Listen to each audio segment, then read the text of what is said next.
Ok, on va passer au moment que vous attendez tous, les amis. Le react d'interview politique, peut-être le contenu le plus phare de cette chaîne Twitch, hein. Vos moments préférés en tout cas. On va regarder une interview politique du matin, cette fois-ci c'est le 8h30 de France Info, face à Agathe Lambray. Qui est-ce qu'on va retrouver? On va retrouver Jean-Philippe Tanguy. Jean-Philippe Tanguy, député du Rassemblement National. Voilà, déjà, vous adorez le chat quand on parle de Jean-Philippe Tanguy. Ce Jean-Philippe Tanguy là. Ah, ça devrait vous plaire. Voilà, qui est un peu notre mascotte sur ce live. C'est une des imitations que j'aime bien faire. C'est toujours un régal quand on regarde les interviews de Jean-Philippe Tanguy et qu'on essaye de contre-argumenter face à ces arguments fallacieux d'immenses droitards du RN. Donc c'est parti, on va regarder Jean-Philippe Tanguy au 8h30 de France Info. On y va. Bonjour Jean-Philippe Tanguy. Bonjour, merci pour votre invitation. Et merci. Bonjour. Ah, il est mignon un peu. C'est en 480p par contre, l'image est dégueulasse, tant pis. Vous avez vu la manière dont il a dit bonjour? Il a l'air gentil. Bonjour. Il a dit ça. Il a parlé comme une boulangère. En vous remerciant. Bonjour monsieur. Bonjour Jean-Philippe Tanguy. Bonjour. Merci pour votre invitation. Et merci à vous. On va tenter de comprendre aujourd'hui quelle est la ligne du Rassemblement National Je ne sais dans pas ce que cette c'est que le période. super profil. Merci pour le sub patate insoumise. Je sub pour Jean-Phi. Attends, répète, tu sub pour Jean-Phi? Oh, sub pour moi plutôt. Un an déjà, merci beaucoup pour le sub. Incertitude sur la fiscalité, par exemple, voulez-vous protéger les patrons ou les classes moyennes? Nous évoquerons aussi le changement de pied de Donald Trump sur la guerre en Ukraine, en apparence du moins. Mais d'abord, les syndicats appellent à une nouvelle journée de mobilisation le 2 octobre, après leur rencontre hier à Matignon. On écoute Marie-Lise Léon, patronne de la CFDT, hier soir sur France 2. Rappel, hein, la CFDT, c'est le syndicat centriste par excellence, surtout quand on parle de la centrale syndicale et directement de la direction, quoi, Marie-Lise Léon. La strate de la CFDT, c'est le dialogue social. Le rapport de force, c'est pas trop leur truc. Je pense qu'on doit parler et négocier avec le patronat plutôt que de faire des blocages et des grèves. Après, ils sont pas opposés à toute grève, hein. Voilà, ils sont dans l'intersyndicale qui fait l'appel à la grève, mais la CFDT, c'est vraiment le syndicat centriste et c'est le syndicat de discussion. Voilà. Donc ceci étant dit, vous allez voir ce que dit Marie-Lise Léon. Même la CFDT est sur une ligne, bon, vous allez voir, hein. Il nous a pas convaincus. Je pense qu'on a, nous, été extrêmement clairs et lui est resté flou. On appelle à une journée de mobilisation. Le mot d'ordre, c'est un chemin est possible pour construire un budget s'il y a partage des efforts. Pas de budget, pas de gouvernement, pas le moindre... Partage des efforts, donc ouais, elle est en mode un peu taxer les riches, etc., quoi. Bon, ils ont mis qu'un tout petit extrait. Mais en tout cas, la CFDT, elle est en mode genre, ils nous ont pas écoutés, Sébastien Lecornu, il s'en bat les couilles de nous, le dialogue social le dialogue est impossible avec eux, quoi. Elle a dit grosso modo ça, et donc avec le reste de l'intersyndicale, effectivement, ils appellent à une journée de grève le jeudi 2 septembre prochain. On va voir ce que ça donne.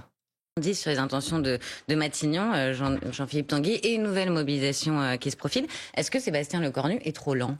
Ah oui, non, mais c'est évident que cette méthode n'a ni queue ni tête, si vous voulez.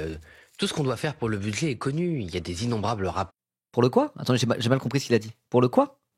N'a ni queue ni tête, si vous voulez. Tout ce qu'on doit faire pour le budget est connu. Le budget, c'est quoi? Vous connaissez ce mot? Ça me dit rien, moi. Le budget? Je vois pas ce que c'est. Il y a des innombrables rapports sur la table, on croule sous les notes, sous les indications. Monsieur Lecornu est au gouvernement depuis 7 ans avec les mêmes équipes, aussi bien, comment dire, à la tête des ministères que dans les coulisses. Donc en fait, tout ça est une vieille méthode qui consiste à gagner du temps, un peu perdre sans doute les gens en espérant que les colères s'amenuisent, que les problèmes se résolvent tout seuls. Voilà, moi, je trouve ça assez consternant, vu les urgences du pays, une crise économique lancinante. Moi, sur le territoire picard, le nombre d'usines qui sont plus très nombreuses, malheureusement, qui font des plans... Pas de blague sur le physique, ça dessert le propos. Alors, c'est pas une blague sur le physique. Non, mais attendez. Moi, je suis imitateur. J'imite les politiques. Vous allez me dire que j'ai pas le droit de faire un cheveu sur la langue quand j'imite Jean-Philippe Tanguy parce que c'est irrespectueux. Je suis pas d'accord avec ça. C'est une imitation. Quand j'imite Éric Ciotti, je prends une voix d'Éric Ciotti. Quand j'imite Jean-Philippe Tanguy, je prends une voix de Jean-Philippe Tanguy. Et c'est un cheveu sur la langue. Ça s'appelle être un imitateur. C'est dans la plus grande tradition de la satire politique française, des guignols à Nicolas Canteloup. Vous n'allez pas me la faire à moi. Les blagues sur le physique, j'essaye d'en faire de moins en moins parce que j'essaie de les garder les bonnes, quoi. Voilà. Une blague sur le crâne chauve d'Éric Ciotti. Bon, voilà, je vais pas m'interdire d'en faire une de temps en temps. Mais j'essaie d'être attentif par rapport à ça, c'est vrai. D'être pas le plus con des cons. Mais je veux dire, voilà. Quand j'imite Jean-Philippe Tanguy, je parle comme ça. C'est pour qu'on reconnaisse que c'est Jean-Philippe Tanguy. Et ça marche bien, c'est une imitation, ça s'appelle. Voilà, tranquille. sociaux, réels ou déguisés, devient très inquiétant. Alors, on a le vu cet Premier été les ministre a commerçants. tendu la c'est main hier au catastrophe. syndicat dans un Mais c'est pas un communiqué. handicap. Non mais attendez, c'est un handicap. Un cheveu sur la langue, c'est un handicap maintenant. Dosez un peu. Il y a des gens, ils ont une voix de merde, c'est pas un handicap, c'est juste qu'ils ont une voix de merde. Clairement. Oui. Un peu. Oh. Bravo. Ok. Bon, d'accord. D'accord. C'est pas le plus gros des handicaps, pardon. Enfin, je suis désolé. Je connais des gens à la hache, ils sont un peu plus. C'est pas juste ils ont un cheveu sur la langue, quoi. Enfin, bref. Qui ne passera pas en force, il leur demande des contributions, il compte les revoir rapidement, même si, comme vient de le dire Agathe, les syndicats annoncent déjà une nouvelle manifestation le 2 octobre. Donc cette méthode, pour vous, ça sert à rien, si je vous écoute bien. Mais non, mais c'est pas que ça sert à Le rien. mec s'est fait harceler pour un truc qu'il a pas choisi. Jean-Philippe Tanguy se fait harceler. Jean-Philippe Tanguy, c'est un fasciste. C'est un fasciste en chef. Il est en train de faire pénétrer l'idéologie fasciste au sein de nos institutions. C'est en mode genre, oui, mais pensez à lui, avec son cheveu sur la langue, à l'époque, il a dit, on s'en bat les couilles, non, je suis désolé. Là, je suis désolé, vous faites les woke. Vous faites les woke. Il y a une différence entre se foutre de sa gueule continuellement et limiter avec un cheveu sur la langue, quoi. Mais c'est pas des trolls, arrêtez de dire, répondez pas aux trolls. Voilà, je le réponds une fois. Mais non, je peux vous dire que le mec qui va empêcher de faire une imitation de Jean-Philippe Tanguy où je parle avec un cheveu sur la langue, il est pas encore né, hein. Voilà. C'est que c'est un mensonge organisé, déguisé. On a entendu ça des milliers de fois. Madame Borne nous faisait le même coup. Monsieur Attal nous a fait le même coup. Barnier, Bayrou. Et maintenant le Cornu. Ça commence toujours comme ça. Alors là, c'est vrai que c'est caricatural. Mais Pauvre Goebbels, il avait des lunettes. Non mais alors après non, plus sérieusement, en vrai les trucs des blagues sur le physique, etc. Moi j'ai une vraie réflexion par rapport à ça parce que j'en fais pas mal, j'en fais régulièrement. Et pour de vrai j'ai une vraie réflexion en ce moment par rapport à ça, à faire des blagues edgy de petits cons. Ou vraiment c'est vrai que ça peut desservir le propos. Et bon, normalement ça tourne un peu en rond et c'est un petit peu chiant quoi. Voilà. Mais il s'agirait de doser quoi, le cheveu sur la langue de Jean-Philippe Tanguy. Si je peux même plus faire de blagues là-dessus, à ce moment-là je ne fais plus d'imitation de Bayrou parce qu'il était bec dans sa jeunesse et qu'il parle lentement. Ça va 5 minutes. Insulter sur le physique des randoms qui ont rien demandé, je le fais pas, je le fais plus. Mais là, ça va, quoi, quand même. c'est toujours on consulte, donnez-nous de notes. Moi, j'ai envoyé des dizaines de notes, et c'est d'ailleurs toujours la même note, puisque c'est toujours la même politique en Il face. faut la réactualiser, votre note, du coup. Si Ah, mais elle est réactualisée réactualisée sur les chiffres parce que nous on travaille, mais si vous voulez sur le fond, c'est toujours les mêmes problèmes. Tabou de l'immigration, du millefeuille territorial. Ah, mais alors, ouais, mauvais timing, quoi. Mauvais timing, parce que c'est au moment où j'allais dire, bah, jusque-là, je peux pas lui donner tort. Parce qu'effectivement, dire, la Macronie se fout de notre gueule, ou non, il faut dire ce qui est. Ils sont toujours les mêmes méthodes. Le Cornu est un macroniste de la première heure. Je ne vois pas pourquoi, avec les mêmes effets, ils espèrent avoir des conséquences différentes. Là-dessus, c'est du foutage de gueule. Il y a 1000 notes, toujours, pour tout un tas de trucs. Il y en a marre. Jusque-là, j'étais en mode, bah, oui, c'est vrai. Les dizaines de notes, il y en a marre. Effectivement, tout ça est une farce grotesque. Je suis d'accord avec lui. Et au moment où j'allais mettre pause pour la vidéo pour dire, bah, je peux pas lui donner tort, il arrive et il commence à parler de l'immigration. Tant qu'on n'aura pas affronté le tabou de l'immigration, on ne pourra pas avoir de budget. C'est quoi le rapport avec le budget de l'immigration? Ah, si on stoppe l'immigration, ça va améliorer le budget. Ça fera quand même des rentrées fiscales en moins de manière assez drastique en réalité, premièrement. Et deuxièmement, c'est un coup de fermer les frontières, mettre des polices aux frontières et aller faire la chasse aux migrants dans la Méditerranée pour que des gens se noient littéralement, comme il y a déjà des milliers de migrants et d'exilés qui sont noyés dans la Méditerranée. Déjà, il y a la mort au bout de ce projet. Premièrement, et même deuxièmement, si vraiment on veut parler de politique budgétaire, parce que là c'est le sujet de la politique budgétaire. Ça s'inscrit dans une réduction des dépenses publiques que de faire de la police aux frontières pour aller se faire noyer des êtres humains dans la Méditerranée. Ça réduira pas la dépense publique, hein. Je pense que le coût de fermer nos frontières, entre guillemets, par rapport au manque à gagner fiscal des travailleurs étrangers en France, je pense pas que ça soit une très très bonne piste pour vraiment combler le déficit de la France. Donc bon. Voilà. Le tabou de l'immigration et du millefeuille administratif à bon dos, si vous voulez mon avis. Que nous on travaille, mais si vous voulez sur le fond, c'est toujours les mêmes problèmes. Tabou de l'immigration, du millefeuille territorial, des surnormes, de la soumission à l'Union européenne. Et on va rentrer dans le Maintenant, détail. en plus, c'est aussi la soumission à Donald Trump et à des accords commerciaux complètement. C'est votre pote Donald Trump, de quoi il parle celui-là? C'est votre famille politique, arrêtez d'être des mythos comme ça, quoi. Imagine-t-on Mélenchon critiquer le Venezuela? Non, bah c'est pareil, arrêtez de critiquer Trump.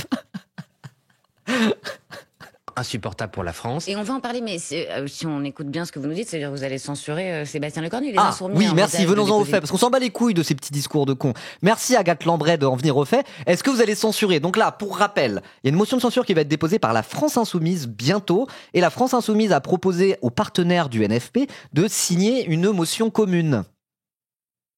Signer une motion de censure commune, un texte commun pour la censure. Ils ont proposé à tout le NFP, y compris au Parti Socialiste. Plus jamais PS, mais pour déposer une motion de censure en commun avec le PS pour préparer l'éventuelle dissolution, ou peut-être qu'ils vont être obligés de se réallier à nouveau. Ça commence à sentir la petite histoire de la réunification de la gauche, hein, si vous voulez mon avis. Voilà, j'ai entendu ça hier à la radio et tout. Donc là, il y aura une motion de censure qui va être déposée par LFI, peut-être avec les écolos et le PCF. Écolos et PCF la votent sûr et certain 100%, LFI sûr et certain 100% aussi. Il y a quand même de bonnes chances que le PS vote avec eux. En tout cas, LFI a proposé au PS de co-signer la motion.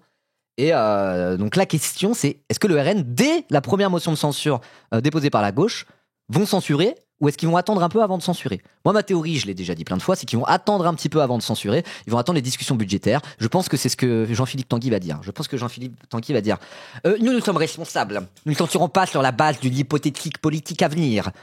Nous verrons en fonction des discussions budgétaires si nous censurons ou pas. C'est très simple. Si le budget de Sébastien Lecornu est compatible avec notre proposition budgétaire, nous ne censurerons pas, car nous sommes responsables et nous voulons un budget pour la France. Ceci étant dit, si Sébastien Lecornu n'écoute pas le Rassemblement national, la censure tombera bien vite.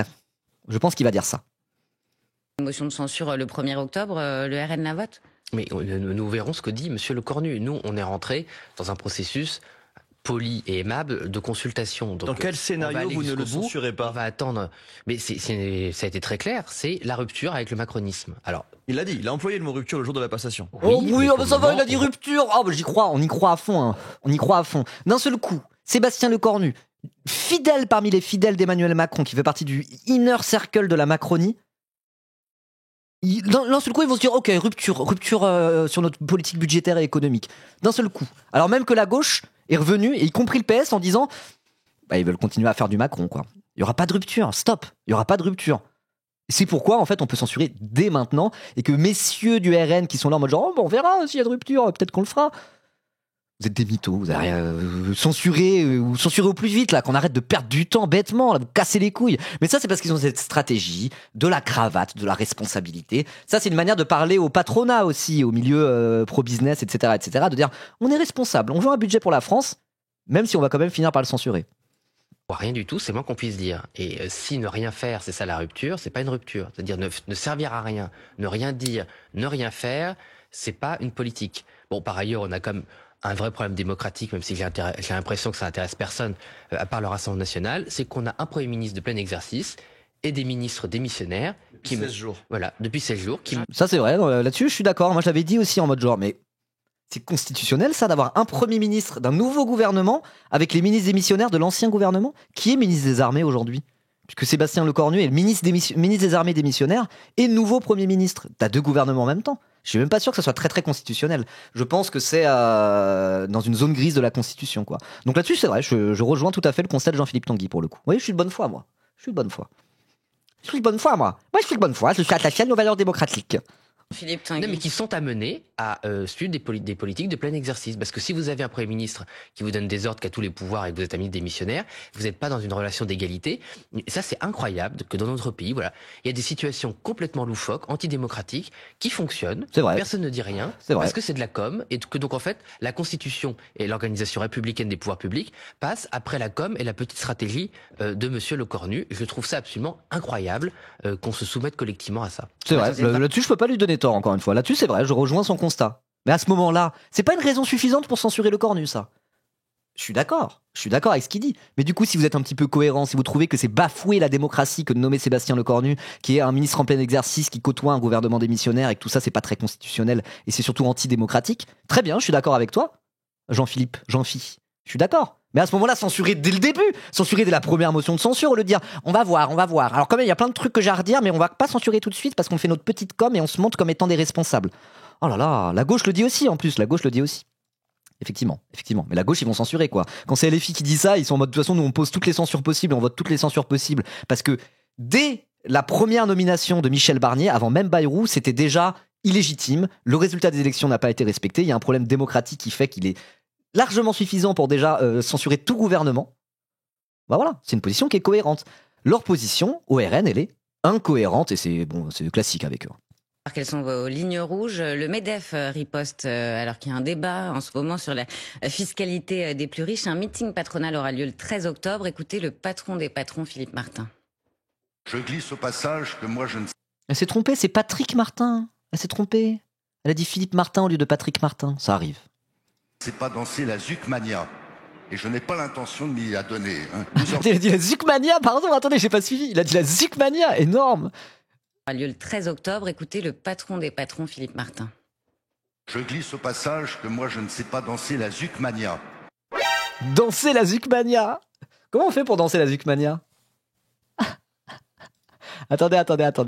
On va essayer de danser la Zuckmania. C'est sur Spotify ou quoi? Il y a pas un morceau qui s'appelle Taxer les riches sur Spotify? Voilà, Planète Boum Boum, exactement. C'est ce que je cherchais, pas de retraités sur une planète brûlée. Parfait. Allez, on danse la Zuckmania. Vous êtes prêts à danser la Zuckmania? Ça se danse comme ça.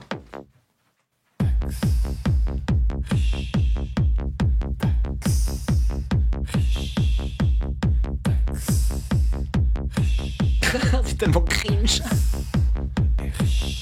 Allez, tout le monde danse la Zuckmania. Allez, chez vous, vous dansez la Zuckmania, hein.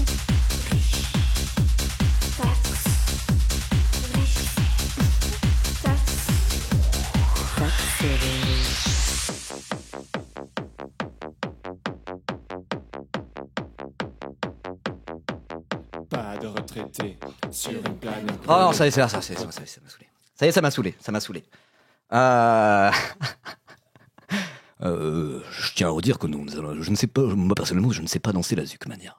Donc la Zuckmania, évidemment, du nom de la taxe Zuckman. Il y a d'ailleurs une VOD sur la chaîne YouTube qui sort aujourd'hui à 18h, qui est d'ores et déjà disponible quand ce replay sera sorti, sur la taxe Zuckman. 1h38 à parler de tout ça, donc allez voir, allez jeter un petit coup d'œil. Voilà. Allez vous abonner à la chaîne de VOD. Tout ça, abonnez-vous. Et je n'ai pas l'intention de m'y adonner. Hein. Nous organiserons, toutes organisations patronales confondues, un énorme meeting dans quelques jours pour dire joyeusement ce que nous sommes et ce que nous sommes fiers d'être. Patrick Martin. Il y a une odeur de lutte des classes quand même cette histoire. Donc la gauche veut faire la taxe Zuckman et tous les syndicats de travailleurs sont en mode genre ouais bah, il faut taxer les riches, taxe Zuckman, ouais let's go. À côté de ça la droite ils veulent pas la taxe Zuckman, ils veulent continuer à sucer du milliardaire et tous les chefs d'entreprise et les syndicats patronaux du MEDEF notamment principalement, eux sont en mode genre ah bah non, pas de taxe Zuckman. Du coup les syndicats de travailleurs organisent des grèves et des manifestations pour dire bah oui, taxons les riches. Et là où le MEDEF menace d'organiser des grèves de patrons ou je sais pas quoi parce qu'on veut taxer les riches. Dans quel monde c'est pas la lutte des classes littéralement dans son plus simple appareil pour des raisons fiscales à travers le prisme de la fiscalité. Mais là on voit très bien les patrons contre travailleurs, bourgeois contre prolétaires. Ça se voit là. C'est pas moi qui me fais des films parce que je suis un gros gauchiste qui aime bien Marx et Lénine. Et Nathalie Arthaud qui est présente juste là. Là c'est pas ça. On est d'accord, c'est évident. Ça se voit que la lutte des classes là, on est en train de l'observer. Oh. Tout nous donne raison, hein, je suis désolé. Bon, allez. Qui raille la Zuckmania en référence à la taxe Zuckman sur les plus riches. On a du mal à comprendre au RN. Est-ce que vous voulez protéger les patrons ou les classes moyennes? Okay, bonne question. J'aurais préféré qu'ils disent travailleurs plutôt que patrons. Voilà, hein, cette lutte des classes, ce vent de lutte des classes qui souffle en ce moment sur la France ne souffle pas jusqu'à Agathe Lambray. Hein, mais bon, c'est une journaliste de BFM TV. Ça paraît logique, mais la question, ok, d'accord, c'est pour un peu mettre le nez dans ces incohérences. Vous sucez des patrons ou pas? Parce que les patrons, quand même, normalement, c'est la droite qui veut augmenter l'âge de la retraite qui fait ça, quoi. Voilà. Et moi, je ne comprends pas pourquoi vous comprenez pas. C'est le même programme du Rassemblement national depuis des années. Ça n'a jamais... Non. Il se fout de la gueule du monde. C'était quoi ce que vous disiez à propos de la retraite? Il y a encore 3 ans, avant la réforme de la retraite. Ils étaient pour la retraite à 60 ans. Et là, on ne sait pas pourquoi ils sont.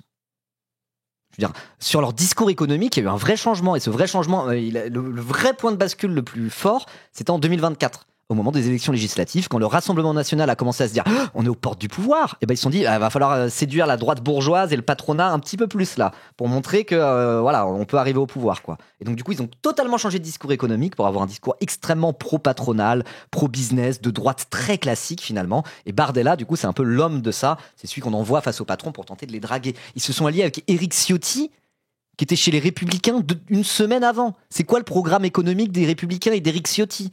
C'est la droite type LR, tout ce qu'il y a de plus classique, qui pour augmenter l'âge de la retraite, privatiser la sécu et sucer les patrons toute la journée, quoi. Donc oui, il y a eu un énorme changement ces dernières années dans le discours économique. Donc dire, ça a été toujours le même programme de RN, hein, je vous signale. Marine Le Pen est extrêmement cohérente. Mytho, t'es un mytho. Oh, le menteur. Il a beaucoup changé votre programme. Voilà, même France Info, ils sont genre, non. Même Laroutourou et Agathe Lambray, ils sont là en mode genre, non, vous pouvez pas dire ça, monsieur, vous pouvez pas dire ça. Voilà, on est d'accord.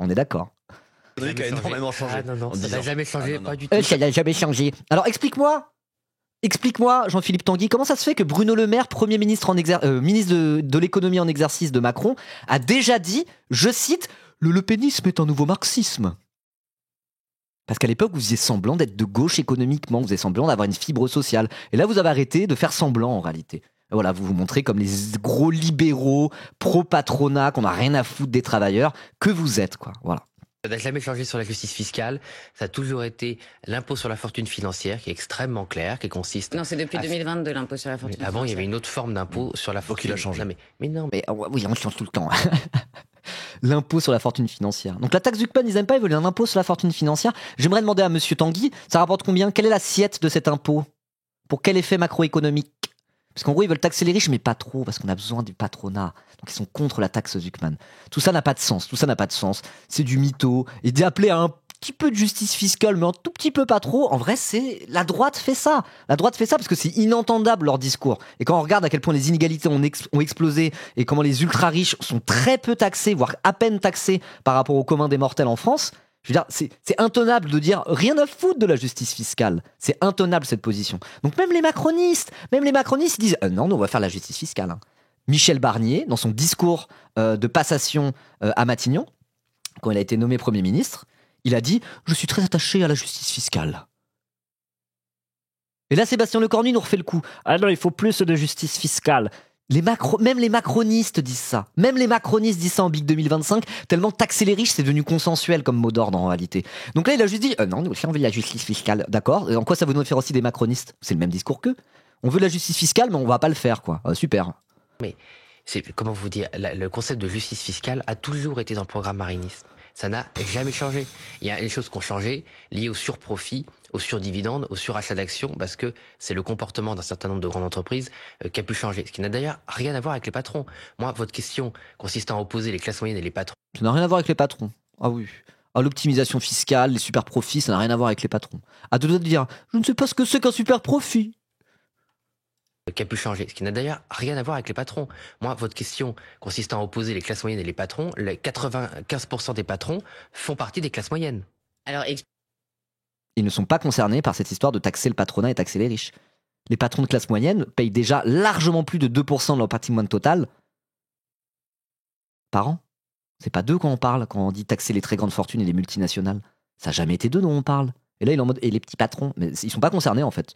Tous ces trucs de justice fiscale, les petits patrons ne sont pas concernés. Et même si LFI arrive en pouvoir et veut réaugmenter au niveau précédent les cotisations sociales, je pense qu'il y aura pour les petits patrons de petits PME, il y aura toujours des mécanismes d'exonération fiscale pour qu'ils puissent maintenir l'emploi et ne pas salarier, ne pas licencier. C'est dans les boîtes bénéficiaires qui veulent faire ça, ce genre de choses, quoi. Donc il dit n'importe quoi. Il essaye vraiment de prendre les gens pour des cons. On parle des 1800 ménages les plus riches avec la taxe Zucman, uniquement un patrimoine de plus de 100 millions d'euros. Il est en mode genre, et je vous rappelle que la plupart des patrons en France n'ont pas un patrimoine supérieur à 100 millions d'euros. Bah super, ils sont pas concernés alors par les trucs de justice fiscale. Donc pourquoi t'ouvres ton claque-merde au bout d'un moment ? Ça va à la fin. Il serait temps d'arrêter de nous prendre pour des abrutis, quoi. Expliquez-nous, oui, effectivement, mais il y a aussi le grand capital qu'aujourd'hui vous voulez épargner. Formule heureuse. Vraiment, là, on est dans le 19e siècle. On rigole bien. Le grand capital, elle a raison. Camarade Agathe Lambray. Vous savez pourquoi c'est une camarade Agathe Lambray comme ça et qu'elle parle de grand capital ? Pour moi, c'est la théorie de Benji le Rouge, Benjamin Duhamel, le trotskiste le trotskiste infiltré au service public, puisqu'il est chez France Inter maintenant. Parce qu'Agathe Lambray, c'est la meuf de Benjamin Duhamel. Ouais, c'est tous les deux des journalistes. D'ailleurs, c'est marrant parce qu'elle est sur France Info et Duhamel, il est sur France Inter. Ils font tous les deux la matinale en même temps, quoi. C'est marrant, ils doivent se lever tous les deux à 5h du mat en mode genre, ah putain, vas-y, waouh. Ils partent tous les deux bosser dans les studios à côté, faire leur matinale en même temps et après, hop là, ils se retrouvent pour déjeuner après avoir interviewé les politiques. En vrai, ça va être stylé un peu. Hein.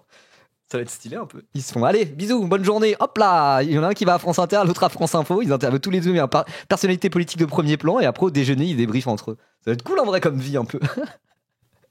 Bref, donc la théorie de Benji le Rouge est un peu appuyée par cette prise de position de Agathe Lambray où elle a quand même utilisé le terme de grand capital.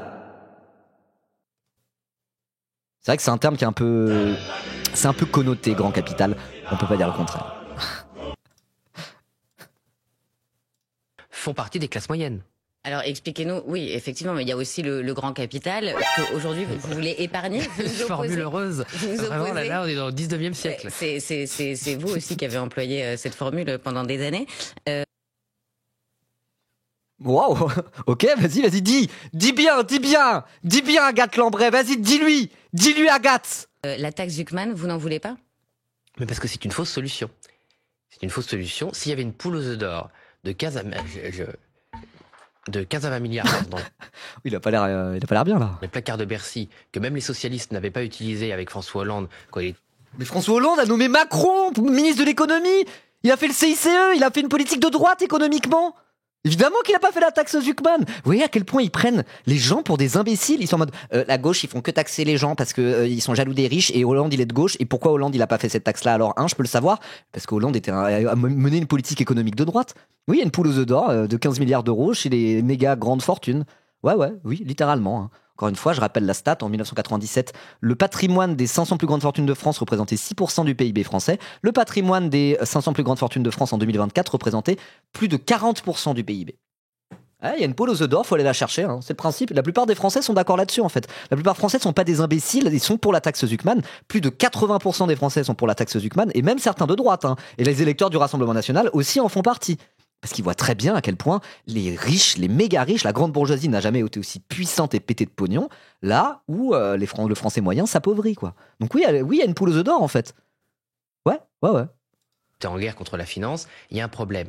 Moi, je trouve que le niveau de cette taxe intellectuellement est extrêmement faible. Ça ne correspond à aucune réalité économique. Les seuils sont complètement gratuits. Mais pourquoi vous dites ça alors que vous étiez abstenu à la... Bon, je vais pas en reparler de la taxe Zuckman, encore une fois. Il y a une VOD sur la chaîne. Zuckman versus Bernard Arnault, 1h38 où je parle de ça pendant 15 000 plombes. Je vais pas ressortir tous les arguments. Mais oui. Allez. À aucune réalité économique, les seuils sont complètement gratuits. Mais pourquoi vous dites ça alors que vous étiez abstenu à l'Assemblée lors du vote sur la taxe Zuckman? C'est grâce à l'abstention du RN qu'elle a pu être votée. Mais vas-y, dis bien, Agathe Lambray, genre vraiment, il se passe quoi avec cette interview? Alors en vrai, on voit que les journalistes de plateau, hein, ça doit être des chiens de garde du système. Bah quand ils apportent un peu la contradiction et qu'ils le font à Jean-Philippe Tanguy, en vrai on est en mode vas-y let's go hein. Let's go, vas-y dis bien. Mets-lui le nez dans ses incohérences, mets-lui bien le nez dans son caca, vas-y. Agathe Larose et Benji le Rouge, totalement. Camarade Agathe. Non mais aussi c'est symptomatique d'un truc, c'est qu'ils disent tellement tout et n'importe quoi, ils retournent tellement leur veste tous les jours. La seule constance qu'il y a dans leurs propos au Rassemblement national, c'est le racisme en réalité. Hein. C'est sécurité, immigration, il y a trop d'islam, etc. Là-dessus, ils sont archi cohérents depuis le début. Hein. Depuis le début. Mais par contre, sur tout le reste, et surtout sur les questions économiques, genre, ils sont tellement incohérents. Je veux dire, quand t'es quelqu'un, un journaliste, même un journaliste de BFM TV, hein, juste qui suit l'actualité tout le temps, qui prépare ses petites fiches pour faire ses petites interviews, même un journaliste de BFM TV, il voit tout ça. Il les voit, les incohérences. Donc il n'y a rien à faire, il y a juste à rappeler un tout petit peu les incohérences, et ça les coince direct, quoi. Assez parce qu'on voulait un débat sur la justice fiscale. D'ailleurs, les déclarations. Mais donc vous êtes contre, mais vous avez pu la bloquer. Non, mais il y a deux choses différentes. Il y a le débat sur la justice fiscale. Ils manipulent les pauvres gens, voilà leur fonds de commerce. Exactement, Soniton, exactement. Le débat sur la justice fiscale, il est important, il est vital. Il est normal que chacun contribue à due proportion de ses moyens. On ne va pas contribuer à proportion de ses moyens, il a deux doigts de citer Marx. Il y a une vieille phrase de Marx qu'on ressort beaucoup, c'est à chacun selon ses moyens, de chacun selon ses besoins. Limite en train de paraphraser Marx, le Pourtant, il est vital. C'est chaud. Il est normal que chacun contribue à due proportion de ses moyens. Ok, donc dire le lepénisme est un nouveau marxisme, comme avait dit Bruno Le Maire, c'était pas totalement con. C'était l'inverse. Ah pardon, c'était l'inverse. La citation c'est « de chacun selon ses moyens, à chacun selon ses besoins ». On ne va pas être dans la caricature comme d'autres, en bloquant des débats, en empêchant des débats, juste parce qu'on n'est pas d'accord avec une forme technique. Ce débat, il doit vivre, et c'est normal qu'il vive. Et les macronistes refusaient qu'il vive. Et nous, on assume, il faut qu'il y ait un débat sur la justice fiscale pour trouver la meilleure des solutions. Vous dites que vous assumez, Jean-Philippe Tanguy, pardon, mais c'est pas clair au Rassemblement National, je suis désolée. Certains fustigent une chasse... T'excuses pas, t'inquiète, camarade Agathe, ne t'excuse pas face à un fasciste. Vas-y, enchaîne-le. Riche. Et vous dites, vous êtes cité dans l'opinion, pourquoi changer des positions qui nous permettent d'atteindre 70% chez les ouvriers pour ressembler à une droite qui fait 1%? Là, vous voyez bien qu'on n'a pas fait de programme.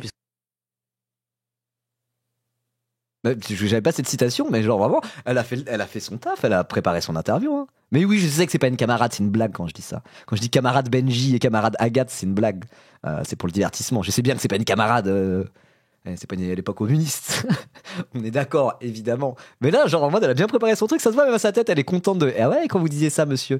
Parce que je pense qu'il y a aussi ce côté où quand t'es un journaliste qui fait des interviews, parfois t'as un peu envie de faire ton taf et un peu de mettre la personne en difficulté pour avoir ton petit moment de regardez, je suis un bon journaliste, je suis un bon intervieweur.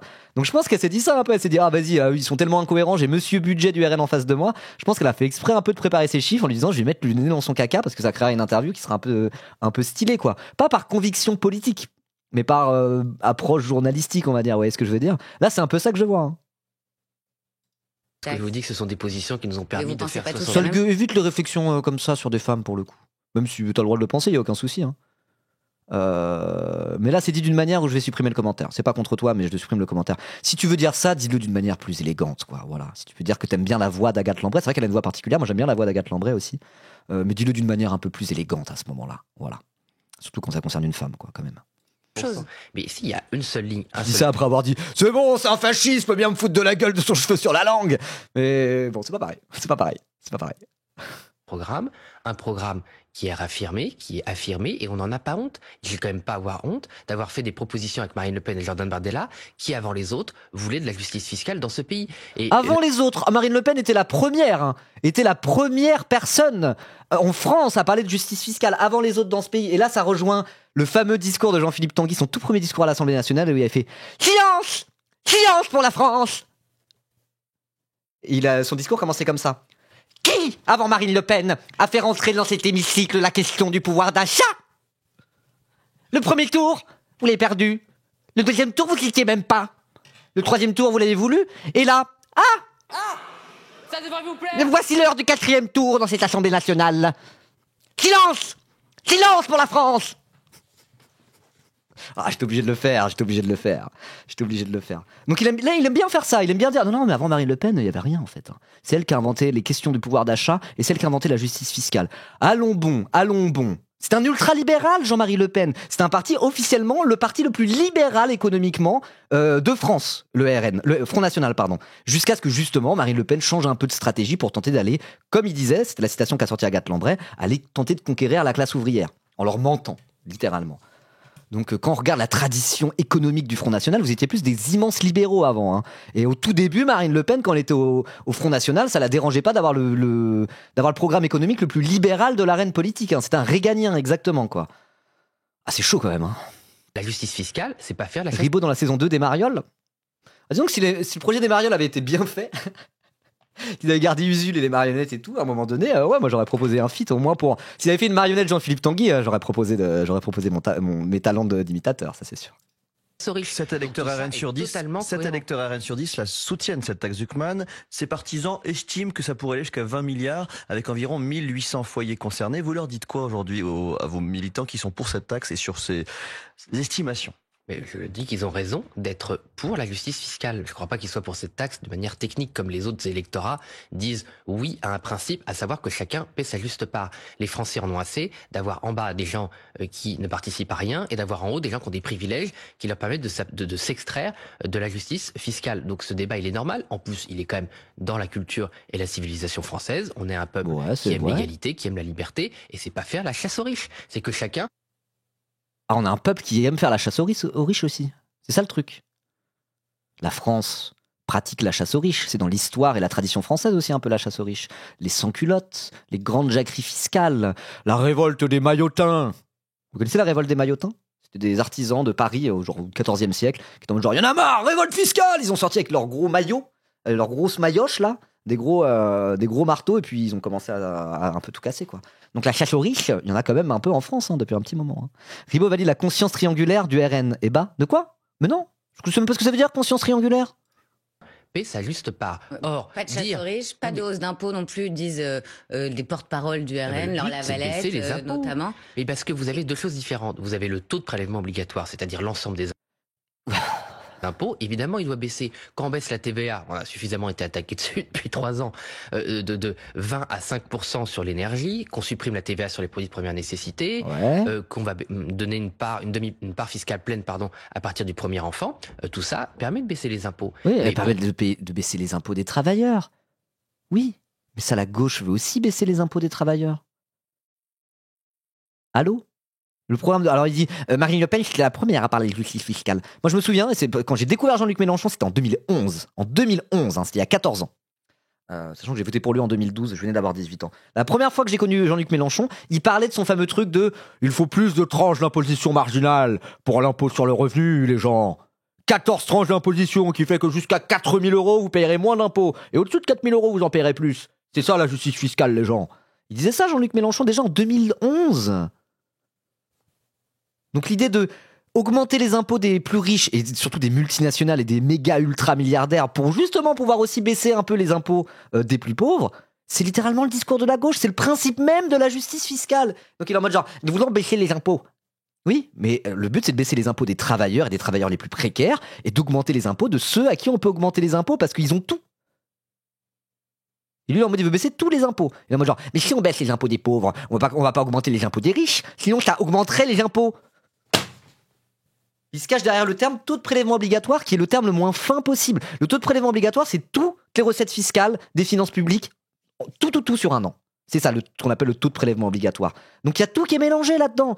Il y a tout qui est mélangé. Il y a les impôts sur les sociétés qui font des milliards et des milliards de bénéfices. Et il y a aussi un SDF qui n'a nulle part où habiter, qui paye de la TVA en achetant des trucs. Enfin, c'est un peu cru à dire, mais l'argent de la mendicité, il y a des gens qui vivent de la mendicité, des sans-abri qui vivent de la mendicité.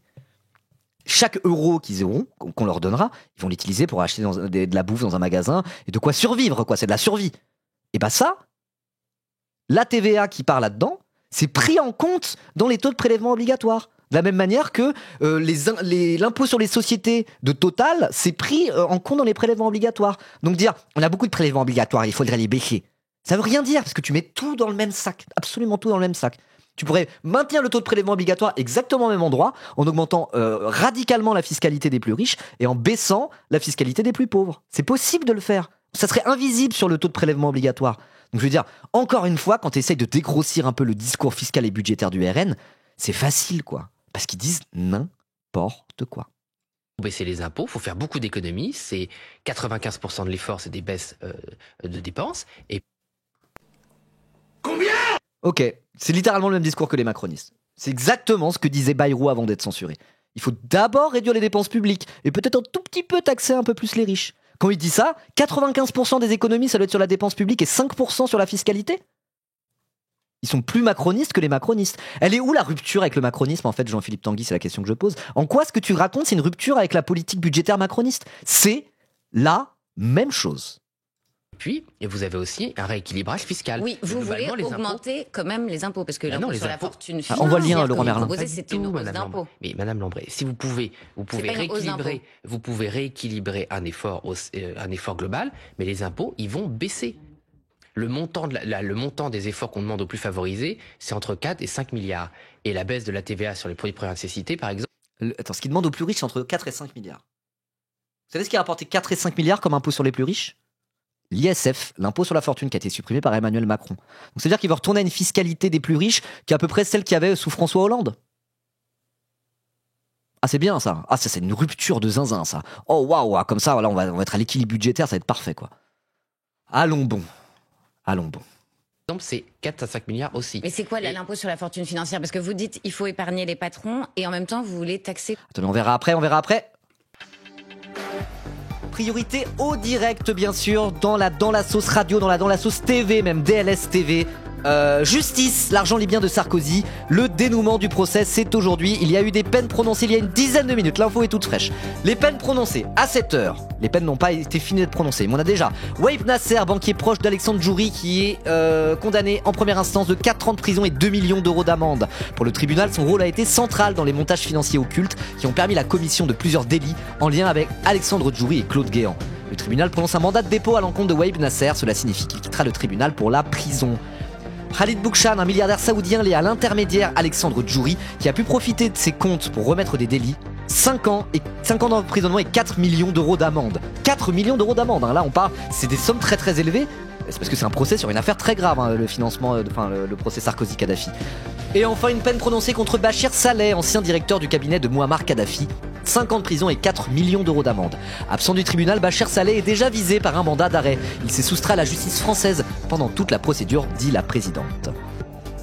Des informations sur une peine éventuelle prononcée envers Nicolas Sarkozy, qui est pour l'instant encore jugé innocent, mais pour très longtemps, va arriver un petit peu plus tard. Nous resterons informés sur DLS TV, il est 12h58. C'est la vraie heure qui a écrit ici. On va voir. Quand il y a l'info sur Sarko, balancez, on le fera. Voilà. Allez, on reprend notre réact sur Jean-Philippe Tanguy. Le capital investi, c'est ça?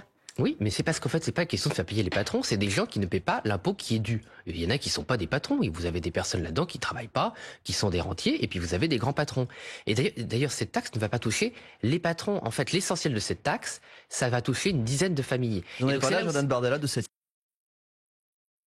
Ça n'a aucun sens. Il dit, l'essentiel de la taxe Zuckman, ça va pas toucher des patrons, ça va toucher des familles, les 50 familles les plus riches de France. Bah c'est bien du coup. Non, ça pénalise même pas l'entrepreneuriat français à ce moment-là. Ça n'a pas de sens. Vraiment, son discours n'a aucun putain de sens. Les patrons, en fait, l'essentiel de cette taxe, ça va toucher une dizaine de familles. Une dizaine de familles. Donc oui, il y a 1800 foyers fiscaux concernés par la taxe Zuckman, si un jour elle est mise en place. Mais en fait, le gros que ça rapporte, c'est vraiment les 50, c'est les quelques dizaines de familles les plus riches. Vraiment les empires de chez méga empires, quoi. Voilà. Je veux dire, c'est quelqu'un qui n'a que 150 millions d'euros de patrimoine, voilà, ça va pas rapporter tant que ça aux finances publiques par rapport à la manne financière à aller chercher vraiment dans les familles de multimilliardaires, les empires familiaux, type la famille Mullier, la famille Bolloré, même la famille Arnaud, etc. quoi. Voilà. Son visage supplicié par les questions est délicieux à regarder, je suis d'accord. Il lève les sourcils, il fait non. Là, Jordan Bardella de cette IFF, est-ce que vous n'avez pas peur de gâcher sa bromance avec le patronat? Non, mais pas du tout, mais écoutez... Il se fait bully la bromance avec le patronat. Il se fait bully. Bardella est en mode avec le patronat. Oui, tout à fait, ouais. Dis bien. Au final, le service public, on dit ça se fait que de se droitiser. Ça va. Non, vraiment, le service public, ça va pas du tout. Mais là, en vrai, l'interview fait plaisir. On peut croire aujourd'hui qu'une dizaine de familles vont faire une dizaine de familles, pas 1800 familles, vont faire chaque année un chèque de 1 à 2 milliards d'euros à l'État et tranquillement rester sur place. Pas du... Bah si. Ah, rester sur place, bah c'est pas grave, on les empêche de partir de France. T'es patriote ou tu ne l'es pas, monsieur les patriotes, là? Ouais, si on doit demander un effort financier aux plus riches, c'est pour la France! C'est pour la France, Jean-Philippe Tanguy! Oh! Et au pire, s'ils peuvent pas payer, bah on prend une partie de leur capital et puis on le met dans un fonds souverain français. Et comme ça, la France, la glorieuse France, aura un peu plus de pouvoir décisionnel chez ces très très très grandes multinationales. Franchement, ça serait dramatique pour la France que la France ait un peu de part dans Auchan et Carrefour. Un peu plus de part et un peu de pouvoir décisionnel pour les groupes de la grande distribution française, par exemple. Parce que les familles derrière Auchan et Carrefour, ils sont assujettis. Ils sont assujettis à la taxe Zuckman, il n'y a pas de souci. Donc au pire, ils vont pas vouloir payer parce qu'ils n'ont pas les liquidités, mes couilles. Bah c'est pas grave, tu prends 2% d'actions de Carrefour, tu le mets dans un fonds souverain de l'État français. Ils sont contre. Pourquoi ils sont contre? C'est-à-dire que l'État aurait un tout petit peu plus de pouvoir décisionnaire en possédant une petite partie du capital de genre les groupes de la grande distribution, par exemple. Mais qui est patriote à la fin? Qui est patriote et qui est pas patriote? Ça n'a pas de sens, ils sont complètement cons. Je l'ai dit 10 000 fois, mais ils sont complètement cons. La présidente appelle Nicolas Sarkozy qui se lève. Ok, bah on attend la condamnation, vous me le direz, et après on fera pour Sarkozy, on verra à quoi il est condamné. Il est pour l'instant présumé innocent, je le rappelle. Un chèque de 1 à 2 milliards d'euros à l'État et tranquillement rester sur place. Pas du tout. Et d'ailleurs, maintenant, la gauche qui panique, puisqu'elle se rend compte que sa mesure est complètement inapplicable, dit qu'il va falloir arrêter les riches à l'aéroport, enfin je les cite, arrêter les riches à l'aéroport et confisquer leurs biens, voire M. Ruffin hier, supprimer leurs droits civiques. Donc en fait... Basé Ruffin, là, pour le coup. Donc celui qui a dit la première citation, les arrêter à l'aéroport et geler leurs biens, c'est Thomas Piketty. Thomas Piketty, c'est pas le mec le plus radical de la Terre, c'est un économiste très reconnu, qui a écrit des ouvrages qu'on fait un peu référence. Mais genre, il était conseiller économique de Benoît Hamon, quoi. Je veux dire, on n'est pas sur des dangereux communistes révolutionnaires quand on parle de Thomas Piketty. C'est juste un économiste de gauche qui veut réguler le capitaliste et qui a fait beaucoup de travaux justement sur à quel point la société devient de plus en plus inégalitaire, notamment en termes de patrimoine, et comme quoi économiquement le 21e siècle ressemble un peu au 19e, une société d'héritiers. Voilà, il a travaillé sur un peu tout ça, notamment dans son ouvrage Le Capital au 21e siècle, ainsi que Capital et idéologie. Donc voilà, c'est un mec très sérieux, c'est pas un gros gauchiste énervé, quoi. Et pourtant il a dit ça, Piketty. Tant mieux. Ouais, bah oui, c'est ce qu'ils font aux États-Unis. Tu peux pas t'exiler fiscalement aux States. Bizarrement, ça les gêne pas quand on parle des États-Unis. Il a eu un prix de Nobel d'économie, Piketty ? Je suis pas sûr, mais il a peut-être été nommé et qu'il l'a pas eu à la fin, je sais pas trop. C'est exactement ça, une certaine gauche. Ça commence avec de belles vous idées n'avez pas répondu généreuses sur et ça finit l'IFF avec et le Jordan goulag. Bardella. Est-ce que Jordan Bardella est pour votre IFF, l'impôt sur la fortune financière ? Vous êtes vraiment fabuleux parfois. Merci beaucoup. Le programme de Jordan Bardella. Mais il y a un proche de Jordan Bardella cité dans Le Monde qui n'exclut pas de remiser cet impôt si vous arriviez au pouvoir. Écoutez, j'invite... Allez, dis bien, camarade Agathe Lambray. Elle a plus d'une carte sous sa manche. C'est ça qu'on dit ? Elle a plus d'un tour dans son sac. Elle a vraiment plus d'un tour dans son sac. Et donc genre, ok, vas-y, continue. J'ai encore 5 contre-arguments. 5 contre-arguments, j'en ai encore. Vas-y, continue. Elle attend le bon moment de dire, ah ouais, mais pourtant, j'ai préparé mes fiches.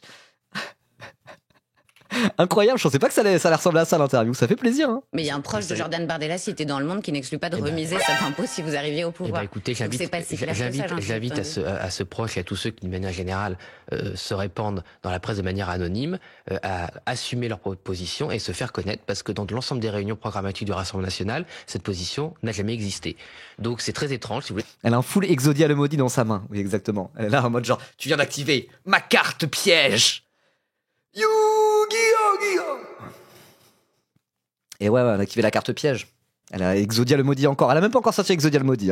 D'avoir des anonymes, des gens qui racontent des choses, alors que vous avez un programme officiel. Et l'IFF, il a été présenté par nul autre que Jordan Bardella aux dernières élections législatives. Donc tout ça n'a vraiment aucun sens. Dernière élection quoi ?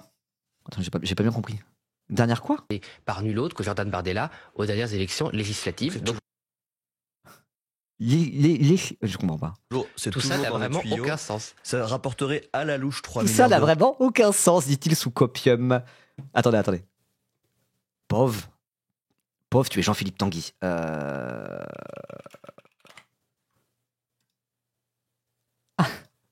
Pauvre, tu es Jean-Philippe Tanguy. Vos questions n'ont aucun sens, madame. Tout ça n'a aucun sens. C'est vraiment ça. C'est vraiment ça. Breaking news.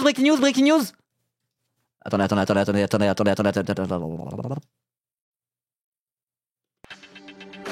Priorité au direct, le dénouement de...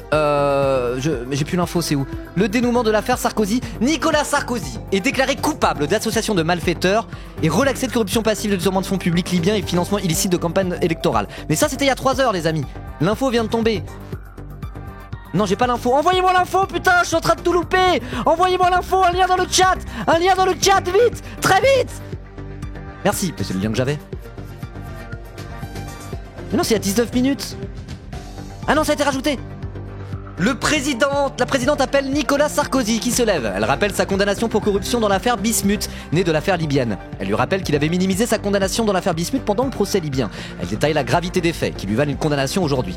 La présidente le présente comme l'organisateur de l'association de malfaiteurs dont le but, je cite, était d'organiser une corruption au plus haut niveau possible une fois élu. Le tribunal parle, je cite, de faits d'une gravité exceptionnelle. Le verdict est tombé, les amis. 5 ans de prison ferme pour Nicolas Sarkozy. Le tribunal prononce un mandat de dépôt à effet différé à l'encontre de l'ancien président de la République. Cela signifie que Nicolas Sarkozy ira en prison à une date ultérieure, mais avant tout procès en appel. Nicolas Sarkozy est aussi condamné à 100 000 € et 5 ans d'inéligibilité avec exécution provisoire. 5 ans de prison ferme avec mandat de dépôt, les amis, quand même. Mandat de dépôt, c'est vraiment en mode, il n'y a pas de justice laxiste. C'est en mode, t'as été condamné, au trou. Et on verra. Tu fais appel, en attendant l'appel, t'es en prison. Et après, une fois que t'as fait appel, si t'es innocenté, tu sors de prison. Le coup de Karcher! Il y en a marre de la justice laxiste. Il faut des peines planchées non aménageables pour les délinquants. Moi, je l'ai toujours dit. Non, c'est Nicolas Sarkozy qui disait ça. Et la nouvelle est tombée. 50 prisons fermes pour Nicolas Sarkozy avec mandat de dépôt à effet différé. Ce qui signifie que Nicolas Sarkozy ira en prison à une date ultérieure. Mais avant, tout procès en appel. Et en plus de ça, 100 000 balles d'amende. Il est plus à sa près. Non, il dort pas en prison ce soir parce qu'il y a un effet différé. Donc de la même manière qu'il était sous bracelet électronique et que nanana, après dira en mode genre je suis vieux et malade. Regardez, je vous avais pas dit mais je suis très malade en fait. J'ai un médecin qui m'a fait une attestation. Je suis extrêmement malade. Je ne pourrais pas aller en prison. J'ai besoin de ma villa à Montmorency. Pas Montmorency, j'ai besoin de ma villa dans ce quartier privatisé du 16e arrondissement. Sans ça, je vais mourir. Et après, il fera ses petits joggings et on verra qu'il est en très bonne santé. Il va faire une Balkany, exactement. Il va probablement faire une Balkany. Mais en tout cas, il est condamné. Il est pas définitivement, il est condamné en première instance. Je rappelle que s'il fait appel, il est condamné en première instance, mais pas en appel. Donc, affaire à suivre. Est-ce que ça va être confirmé en appel ?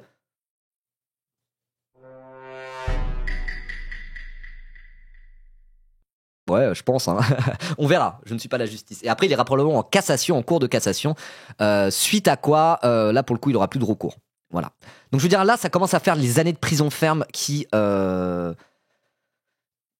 J'ai plus le mot. Qui s'amoncellent pour Nicolas Sarkozy, qui risque certes de nous faire une Balkany, mais quand même, on peut se réjouir du fait que justice a été faite. Le premier personnage de l'État, l'homme le plus important de l'État, président de la République de 2012 à 2017, est multi-condamné à de la prison ferme pour ses actions. Quand même, je vais reciter...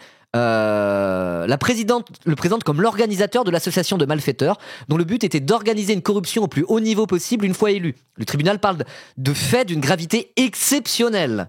Justice a été rendue. Justice a été faite. Est-ce que quelqu'un peut m'envoyer le truc avec Arthas qui dit justice sera faite ? Attendez.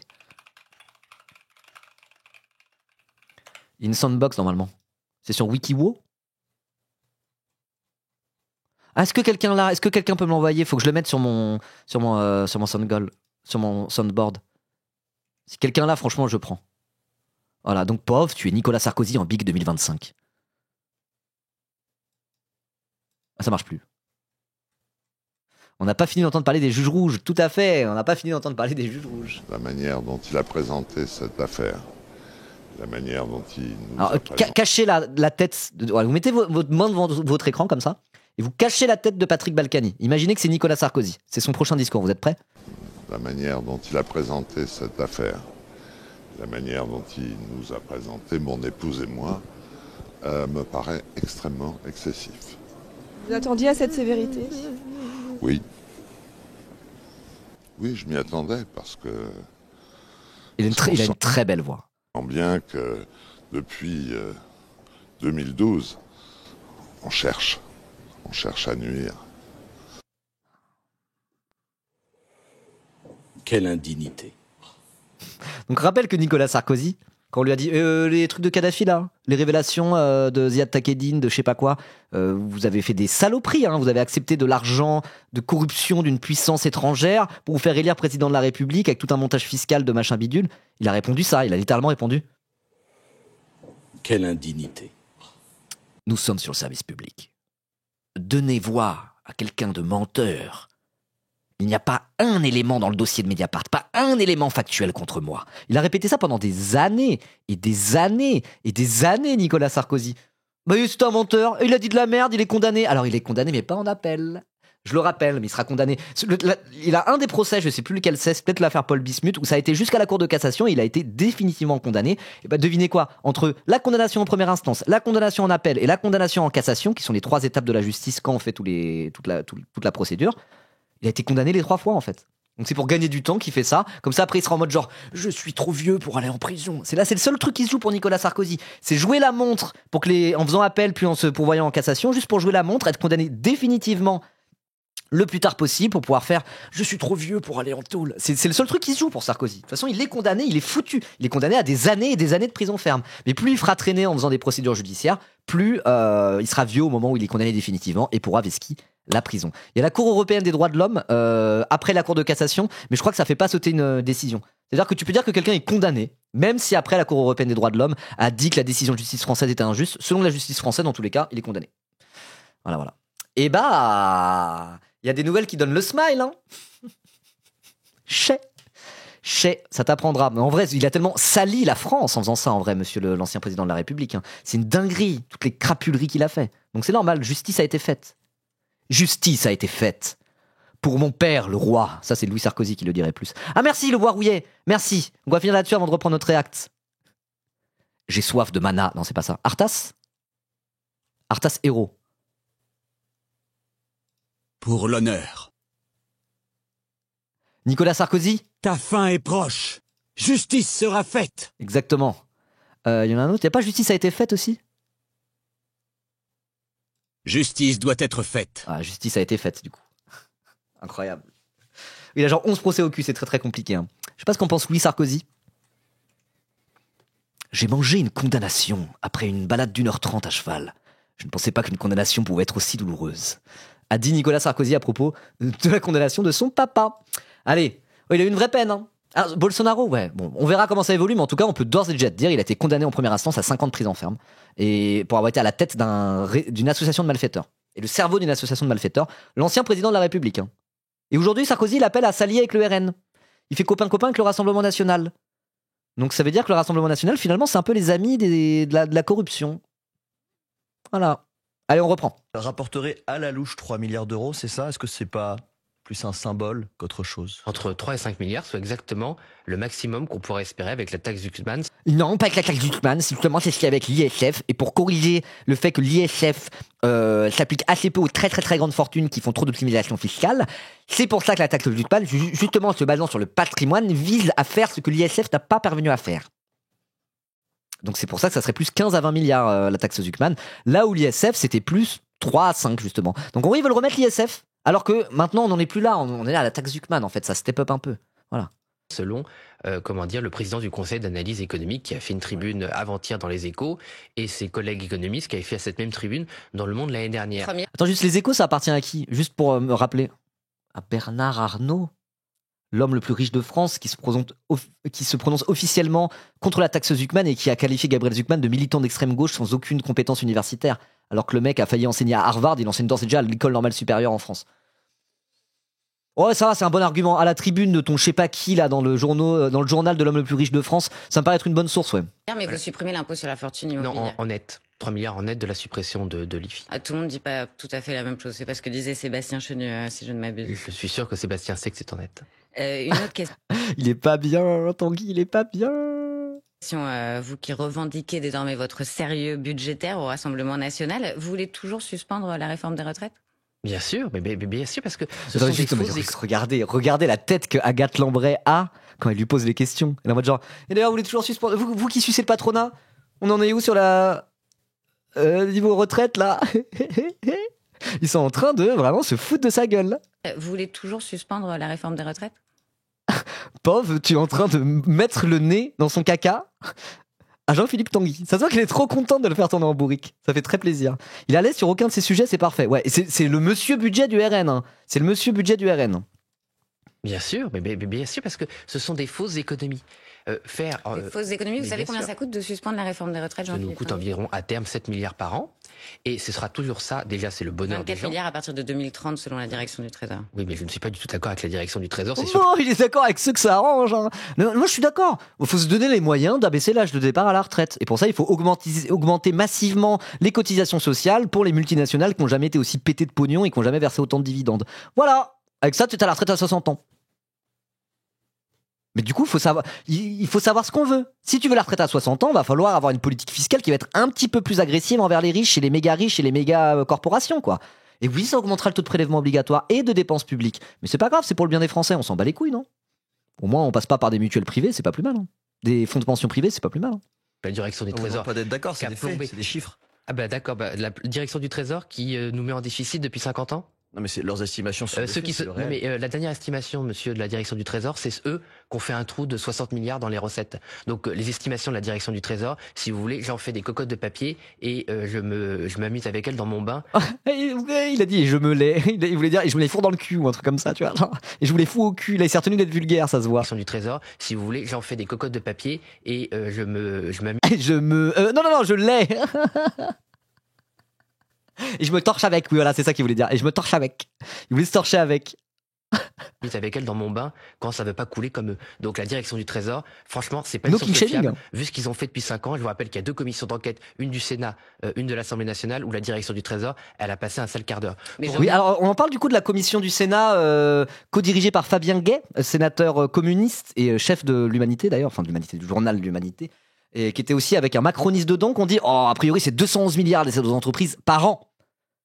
Parce que là, les commissions d'enquête sénatoriales et tout, il a l'air de bien aimer ça. On parle de celles sur les aides aux entreprises pour voir, juste pour tester un truc. Il disait lui-même aux dernières législatives que c'était pas la priorité d'abroger la réforme des retraites. Vous nous dites, si on arrive au pouvoir, la première chose qu'on fait, c'est de l'abrogation. Vous prenez vos désirs pour des réalités. Mais vous le dites, c'est quoi la position sur la réforme des retraites au final? C'est il faut rendre aux Français ces années de travail perdues. Nous sommes pour la retraite à 60 ans. Après, c'est abrogation de la réforme des retraites. Du coup, on est pour l'instant, c'est pour la retraite à 62 ans. Et là, maintenant, ils sont en mode abolition de la réforme des retraites, mais quand même, faut faire plaisir aux patrons qui, eux, veulent la réforme des retraites. Ils en veulent. Donc, en vrai, il n'y a pas de position. La position, c'est faire semblant de vouloir abaisser l'âge de départ à la retraite alors qu'ils le feront jamais parce qu'ils font une politique pro-patronat, pro-business, libérale, qui est dans la plus pure continuité d'Emmanuel Macron et qui est la même que ce que pourraient proposer les Républicains, par exemple, qui sont limite plus pour augmenter l'âge de la retraite ou privatiser la Sécu. C'est ça leur vraie position. Et derrière, c'est que du mensonge et du vent. Voilà. Aujourd'hui, Jean-Philippe Tanguy, la première chose que vous faites au pouvoir, une des premières, c'est ça, abroger la réforme des retraites. Je le redis, comme Jordan Bardella l'a dit et comme Marine Le Pen l'a dit. Ils sont position fluide, exactement. Pour la 200e fois, même si ça fait vraiment beaucoup de peine à la gauche, mais ça satisfait évidemment les Français qui travaillent dur. Nous reviendrons à 62 ans pour une raison simple.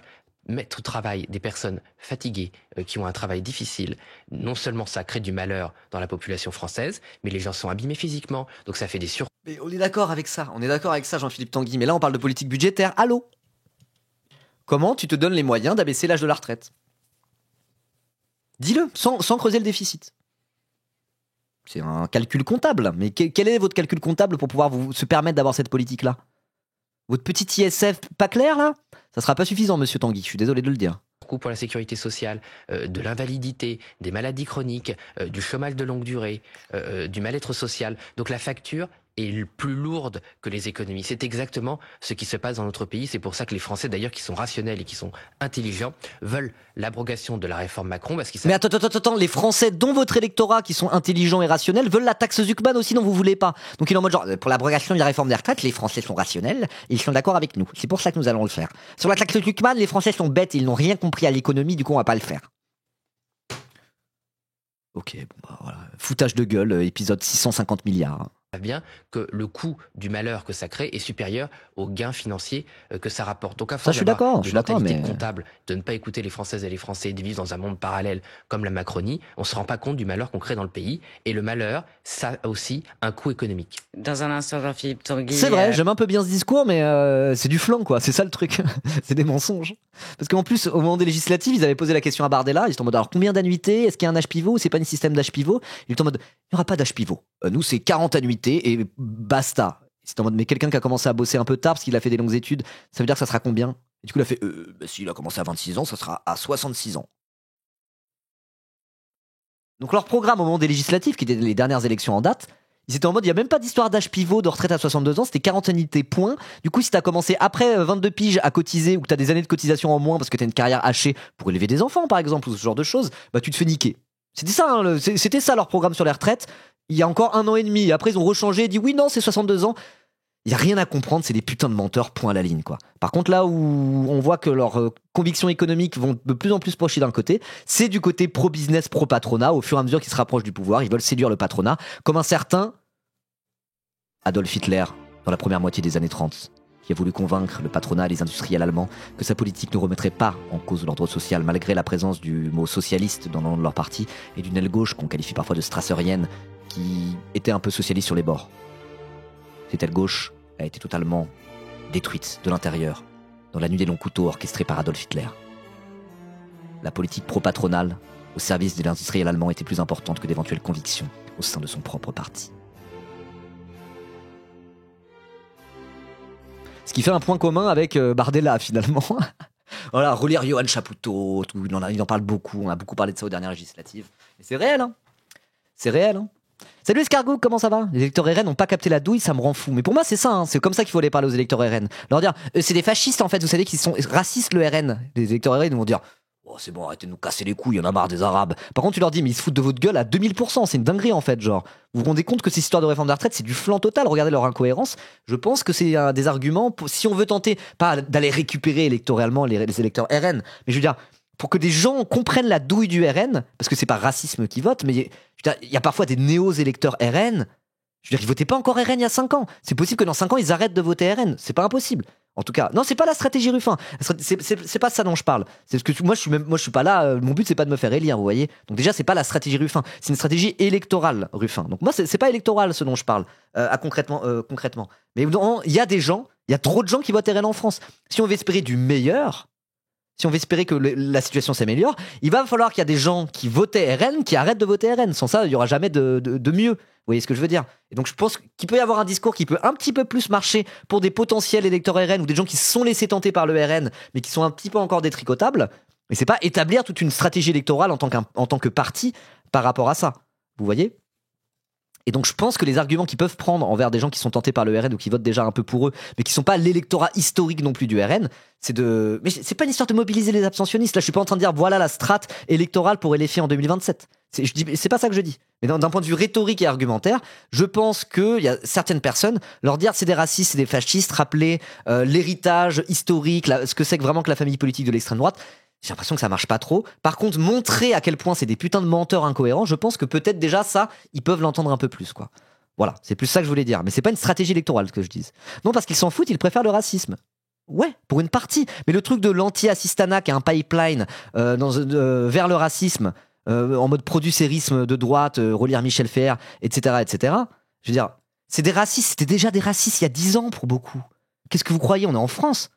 Je veux dire, vous pensez que des gens qui votaient pour le PCF à une époque parce que c'était des travailleurs, il n'y avait aucun racisme chez ces gens-là. Il n'y a jamais des racistes qui ont voté pour un camp politique que nous on aimait bien. Jamais, ça n'est jamais arrivé. Bah si, le racisme n'est pas apparu en France au fur et à mesure que des échéances électorales. Le racisme des électeurs du RN là, en 2025, il n'est pas apparu. Non mais je dis pas ça par rapport à toi Escargoug. On est d'accord, tu vois. Mais je dis ça. Le racisme, il n'est pas apparu chez ces gens-là. C'était déjà des Français qui étaient racistes, mais ils étaient racistes, mais en tout cas, ils votaient pas RN. Parce qu'ils étaient certes racistes, mais c'est pas suffisamment structurant dans leur pensée et leur positionnement politique. Et il n'y a pas une offre politique alléchante qui se base sur leur racisme suffisamment pour qu'ils se mettent à voter à l'extrême droite. Donc je veux dire, il y aura toujours non, j'espère qu'il y aura pas toujours des Français racistes. Mais je veux dire, historiquement en France, il y avait plein de Français racistes qui ne votaient pas à l'extrême droite, quoi. Et donc le fait qu'ils arrêtent de voter à l'extrême droite, ils peuvent arrêter de voter à l'extrême droite, même s'ils continuent à être racistes, ils étaient avant de voter RN, ils le seront probablement encore après de voter RN. Mais en tout cas, peut-être qu'ils arrêteront de voter RN un jour parce que le RN se fout de leur gueule sur tout ce qui n'est pas de l'ordre de la politique raciste. Voilà. C'est ça que je voulais dire. C'est juste ça que je voulais dire. Mais oui, effectivement, c'est pas racisme qu'on vote RN. Un vote RN n'a jamais aucun racisme en lui. Ça n'existe pas. Tous les gens qui votent RN le font au moins à un degré différent, mais le font par racisme.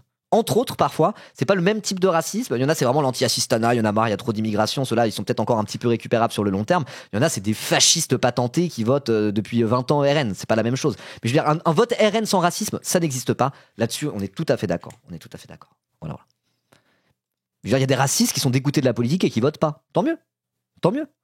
Moi, j'aimerais que les racistes qui votent RN soient dégoûtés de la politique et arrêtent de voter et soient abstentionnistes. Hein. Ça serait mieux. On est d'accord, on peut se mettre d'accord là-dessus. Voilà. Oui, on a vu le verdict. 5 ans ferme pour Sarkozy avec mandat de dépôt. Incroyable. Député Rassemblement National de la Somme, quelle est la ligne de votre parti face à la menace russe? Quelle est la ligne dans le conflit entre Kiev et Moscou? Mais tout de suite, il est 8h46 et c'est l'info en 1 minute avec Jeanne Mézières. On a déjà vu l'info là, c'est bon. Allez, on va passer. Désolé Jeanne Mézières. Je vais te skip. Comme ça, on reprend directement. Le 8h30 France Info. Agathe Landray, Paul Larouturou.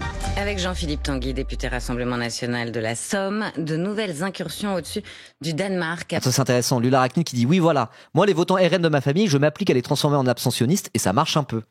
On est tous d'accord qu'il vaut mieux être abstentionniste que voter RN. Ça peut être aussi une approche, vous voyez. Ce qui n'est pas du coup une approche électoraliste de comment récupérer une partie de l'électorat RN pour nous faire élire. C'est pas la même chose. C'est pas la même chose. Mais voilà, vaut mieux un raciste qui vote pas plutôt qu'un raciste qui vote RN. Et je veux dire, au moins leur dire, mais. Et je pense que c'est un peu ça que tu fais, l'arachnide. Tu leur dis, mais ils se foutent de votre gueule, le RN, ils se foutent de votre gueule. Ouais, à ce moment-là, tous pourris, voilà, et juste votez pas.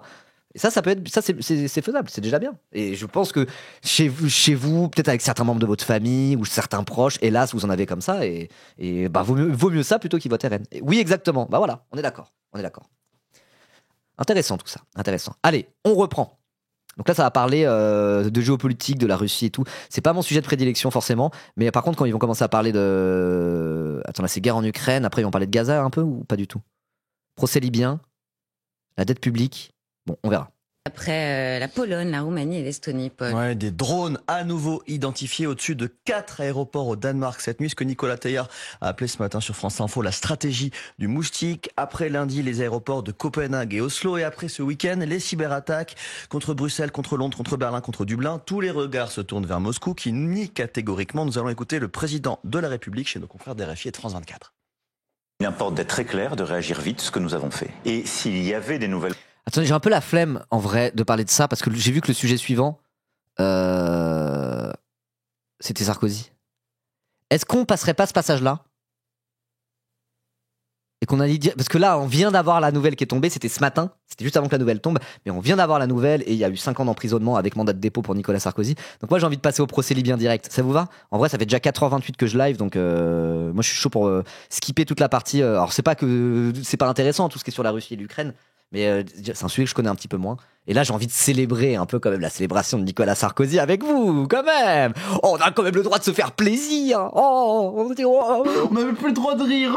J'ai même plus le droit de faire des blagues. Oh, ça va, voilà. Donc j'ai envie de faire des blagues sur Nicolas Sarkozy et Jean-Philippe Tanguy en même temps. Je trouve que ça sera très sympa. Donc on va passer le moment sur la Russie et l'Ukraine. Mais force aux Ukrainiens qui sont envahis par la Russie, évidemment. Et Nick Donald Trump qui change son fusil d'épaule tout le temps, qui est absolument illisible et qui se réjouit du malheur du monde, finalement. Voilà. On aura d'autres occasions d'en reparler de l'Ukraine et de la Russie. Ne vous inquiétez pas. Donc là, c'est parti. Qu'est-ce que le RN, le Rassemblement National, a à dire sur la condamnation de Nicolas Sarkozy, ancien président de la République ? Sachant que Nicolas Sarkozy prône ouvertement maintenant un rapprochement entre LR et le Rassemblement National. Il fait que les sucer tout le temps. Plutôt de les unir. Nicolas Sarkozy attend une décision cruciale pour lui aujourd'hui, le jugement dans l'affaire du financement libyen présumé de sa campagne en 2007. On le sait, c'est arrêté d'être présumé là, c'est bon. On peut le dire, il est condamné à 5 ans de prison ferme avec mandat de dépôt et 100 000 € d'amende. Voilà. 7 ans de prison. Est-ce qu'il est injusticiable comme les autres pour vous, Rassemblement National, Nicolas Sarkozy ? Mais il devrait être injusticiable comme les autres. Vous le soutenez ou pas ? Il est pas. Je sais pas à le soutenir. On n'a pas à soutenir ou pas injusticiable. On a demandé ce qu'il soit. Ah ouais, Marine Le Pen condamnée pour détournement de fonds publics avec inéligibilité à application provisoire. Ce qui est un peu comme un mandat de dépôt finalement. Hein. Mais d'ailleurs, il a aussi eu 5 ans d'inéligibilité, Nicolas Sarkozy. Donc là, j'aimerais bien voir le discours qu'il a sur Nicolas Sarkozy comparé au discours qu'ils avaient sur Marine Le Pen. C'est la même justice qui a rendu le verdict. Hein. Jugé de manière démocratique et républicaine. Nicolas qui paye pas. Ouais, c'est Nicolas qui paye pas, ça. Bah là, il va payer 500 000 €, Nicolas. Allez, hop là, ça c'est pour les finances publiques. Donne. Allez. Ça partira en subvention pour la presse d'extrême gauche. Ça partira en subvention pour le service public totalement gauchisé. Allez, c'est Nicolas Sarkozy qui paye, ça fait plaisir. Dessus des lois, ni en dessous.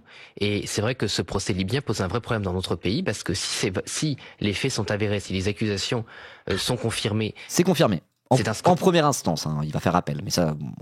Scandale d'État, ça veut dire que les contre-pouvoirs de la République n'ont jamais fonctionné et que des actions ont pu être menées qui mettent en péril l'intégrité morale nationale. Et si c'est faux, ça veut dire que ça fait 15 ans qu'on raconte n'importe quoi et que les juges font n'importe quoi sur un président de la République. Donc Attends, que le problème c'est les juges. Attends, le problème c'est pas le président de la République. Là, j'ai du mal à comprendre. Donc là, les juges ont rendu leur verdict, il est condamné. Et donc, selon Jean-Philippe Tanguy, s'il est condamné, c'est la faute des juges qui n'avaient pas condamné avant. Et le temps long de la justice, qu'est-ce que t'en fais ? Déjà, en termes d'enquête, ça a pris quand même longtemps. Il y a eu une grosse, immense enquête. Il y a énormément d'éléments. Le dossier est très, très compliqué. À tel point que Mediapart a littéralement fait un film dessus qui s'appelle C'est à n'y rien comprendre. Je me souviens plus comment il s'appelle. Donc, en vrai, c'est le temps long de la justice. Le temps qu'il y ait une enquête, le temps qu'il y ait une décision qui soit rendue, etc. Il a dit s'il était relaxé. Ah, je dis n'importe quoi, putain. Ah, je suis fatigué. Personne n'y comprend rien, il s'appelle. C'est pas ce qu'il a dit. J'ai rien dit, on rembobine. Ah ouais, non, il a raison, basé Jean-Philippe Tanguy. Basé, mais attendez, je vais remettre, du coup, j'ai pas bien compris. J'étais concentré, j'étais omnibulé par les images de Nicolas Sarkozy. Je l'ai vu avec Carla Bruni, je me suis dit, putain, quel mafioso. Je m'imaginais ce que c'était d'être Nicolas Sarkozy dans ces situations. Voilà. Si les faits sont avérés, si les accusations sont confirmées, c'est un scandale d'État. Mais non, il a pas dit s'il est relaxé.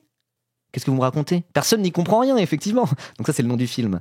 Je remets le truc, mais non. Il a pas dit si jamais il est relaxé. On a demandé ce qu'il soit jugé de manière démocratique et républicaine, qu'il soit ni au-dessus des lois, ni en dessous.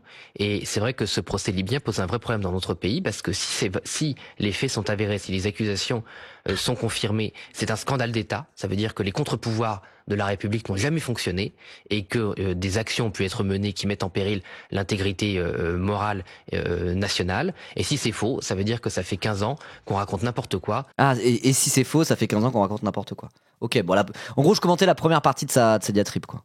Et que les juges font n'importe quoi sur un président de la République. Donc je trouve d'ailleurs en fait que cette affaire n'a pas la place qu'elle mérite dans le... Donc attendez, donc du coup, selon Jean-Philippe Tanguy, les juges ne font pas n'importe quoi. On est d'accord. Donc la première partie de sa phrase, il dit s'il est condamné, alors voilà. S'il n'est pas condamné, ça veut dire que les juges ont fait n'importe quoi. Donc selon Jean-Philippe Tanguy, les juges n'ont pas fait n'importe quoi. Les juges font du bon travail dans ce pays et on va pas remettre en cause une décision de justice. On est d'accord. Là, on est d'accord.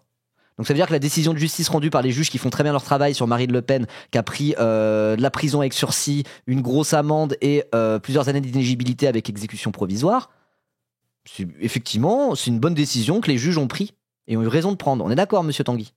On est d'accord. Le débat politique, parce que en fait c'est vraiment une affaire vitale pour la démocratie en fait, c'est-à-dire soit un candidat à la présidentielle, ministre à l'époque, et puis ensuite un président de la République a pu faire des actions complètement illégales et complètement immorales malgré les contre-pouvoirs, et dans ce cas-là franchement pour moi c'est une crise existentielle quand même pour la France. Soit ouais, c'est une affaire d'État de zinzin en tout cas, on est d'accord.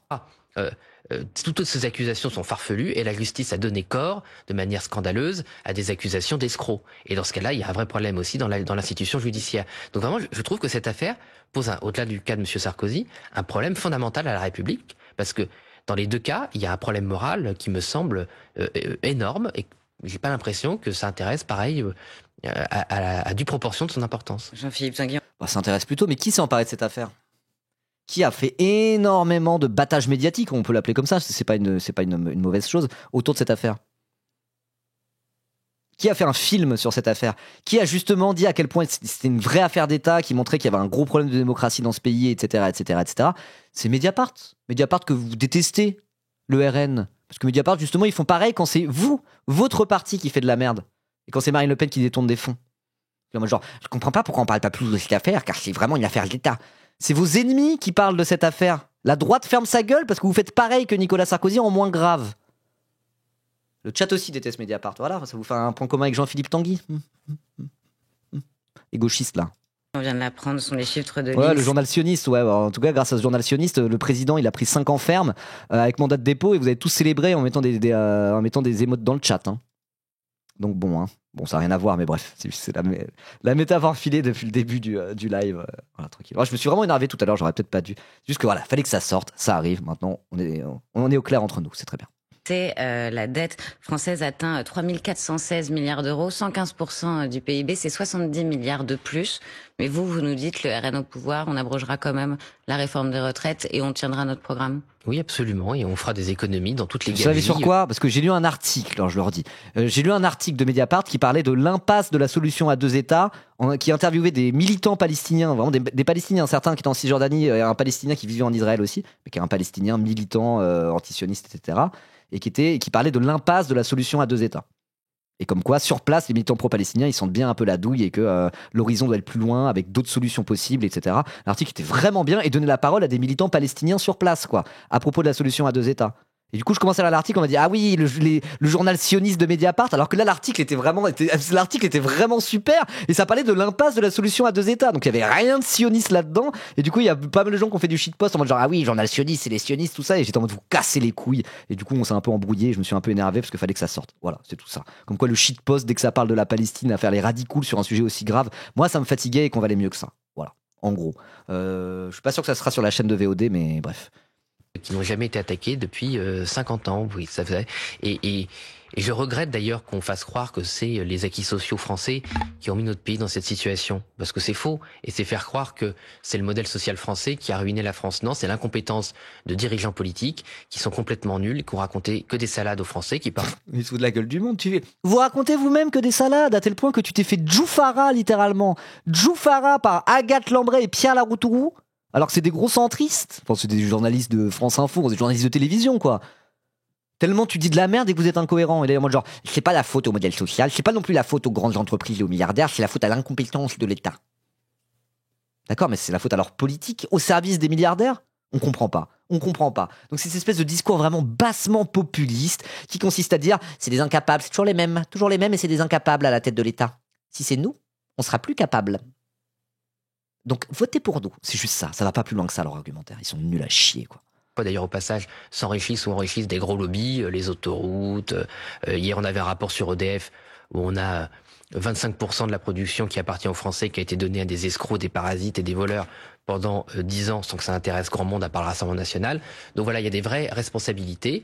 L'incompétence et l'incurie de ceux qui nous ont, et la corruption de ceux qui nous ont dirigés. Et il y a des faux.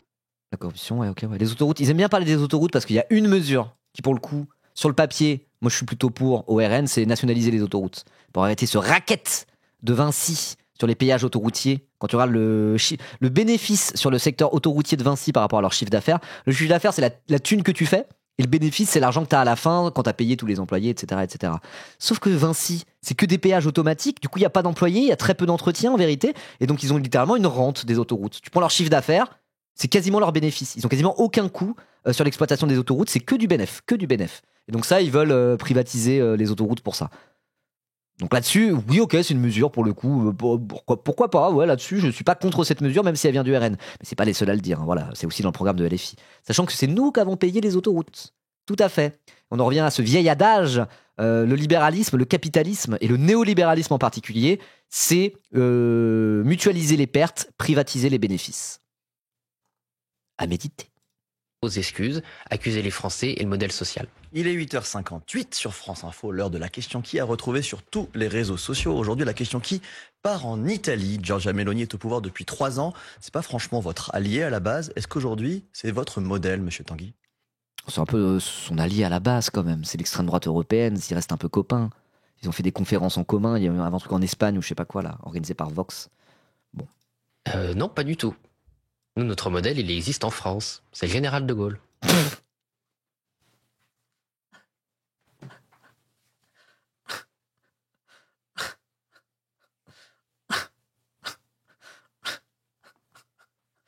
C'est le général de Gaulle. C'est notre modèle. Alors, les Français, vous aimez bien le de Gaulle ? Nous, on aime bien de Gaulle. De Gaulle. Hein, de Gaulle, il s'est un peu allié aux communistes à un moment donné, quand même. Hein. Alors que Jordan Bardella était en genre « Monsieur, vous êtes communiste, monsieur, vous vous rendez compte, en pic 2024, vous êtes communiste. » Imagine-t-on le général de Gaulle dans un parti fondé par un ancien de la Waffen-SS ? Non. Ça se passe de commentaires, hein, c'est absolument pathétique. Mais en même temps, il est là, sa petite croix de Lorraine de gaulliste, là. Encore une fois, vraiment, le niveau de mensonge et de foutage de gueule quant à l'histoire, la glorieuse histoire de la France, c'est quand même une dinguerie. Hein. Oui, pour autant, Giorgia Meloni est au pouvoir, contrairement à vous, elle est au pouvoir depuis 3 ans. Est-ce que c'est pas la preuve que De Gaulle baisse l'extrême droite. Waouh. Après, De Gaulle, bon, il y a plein de trucs. Il lisait l'Action française quand il était jeune. Hein. De Gaulle, c'est pas un camarade en vrai, c'est la droite. Il y a des gens qui sont en mode De Gaulle, c'est un fasciste, De Gaulle. Mais je veux dire, dans tous les cas, dire nous, on est le gaullisme, c'est notre modèle. Sous De Gaulle, c'était comment la politique économique de Gaulle, juste pour savoir ? En termes de fiscalité, en termes de planification, il y avait de la planification économique sous De Gaulle ? C'était comment les taux de prélèvement obligatoires ? Enfin, c'était comment plutôt le patrimoine des milliardaires en France pour comparer aux tout venants ? C'était comment ? Si leur modèle c'est De Gaulle, appliquer une politique qui est équivalente à celle de Gaulle à l'époque. Soyez des gaullistes sociaux. Gaullistes sociaux, ça devrait être ça, du coup, le Rassemblement National. Il devrait être comme des gaullistes sociaux pour les Français. Voilà, faites comme Chaban-Delmas à ce moment-là, je sais pas, non. C'est une politique où ils sucent le plus fort possible, les plus gros deep throats, bien Messi là, sur la grosse bite de Bernard Arnault. Désolé pour la vulgarité. De Gaulle, il aurait pas fait ça. Il aurait pas fait ça, De Gaulle. Voilà. La stratégie d'union des droites fonctionne. Est-ce que ça légitime pas le discours pour l'union des droites, celui qu'a Marion Maréchal d'ailleurs ? Non, pas du tout, parce que j'ai un scoop. L'Italie n'est pas la France, et la France n'est pas l'Italie. Il est bien l'argument. Hein. On dirait François Langlais qui dit « Oui, mais ils sont japonais ». C'est quand même 2 pays européens, voisins. Il y a quand même des points communs entre les deux. Je coupe. Moi, il y a une question que j'aimerais bien demander à Jean-Philippe Tanguy. Vous qui détestez l'immigration, vous voulez couper les vannes de l'immigration. Vous en pensez quoi de Giorgia Meloni ? Giorgia Meloni, elle s'est fait élire sur un discours anti-immigration. Et au final, au bout d'un an, elle a fait... Ah, j'avoue, les cotisations et les impôts payés par les étrangers qui viennent rééquilibrer la pyramide d'âge dans notre pays à la population vieillissante, quand même, c'est difficile de s'en passer, hein. C'est un peu compliqué, du coup, on va un petit peu faire être moins anti-immigration que prévu. Vous en pensez quoi, vous, ça, du RN ? Juste pour savoir, j'aimerais bien savoir. J'ai un scoop. Ouais, bah, on s'en bat les couilles de ton scoop, hein. C'est pas un scoop. Et donc, quand Marion Maréchal vous implore presque de céder à cette union des droites, vous dites avec nous, jamais vous pourrez conquérir le pouvoir et gouverner sans union des droites. Non, mais on peut s'allier. D'ailleurs, on était alliés avec Marion Maréchal aux dernières élections, mais c'est pas l'union des droites parce que toutes les droites seraient d'accord. On n'est pas d'accord avec ce que le centre droit, avec Monsieur Retailleau, avec les macronistes, parce que Marion Maréchal. Mais en quoi ils sont pas d'accord avec Retailleau ? Qu'est-ce qui fait qu'ils sont pas d'accord avec Retailleau concrètement ? Ils n'arrêtent pas de dire Retailleau parle comme le RN, mais les paroles ne sont jamais suivies d'actes.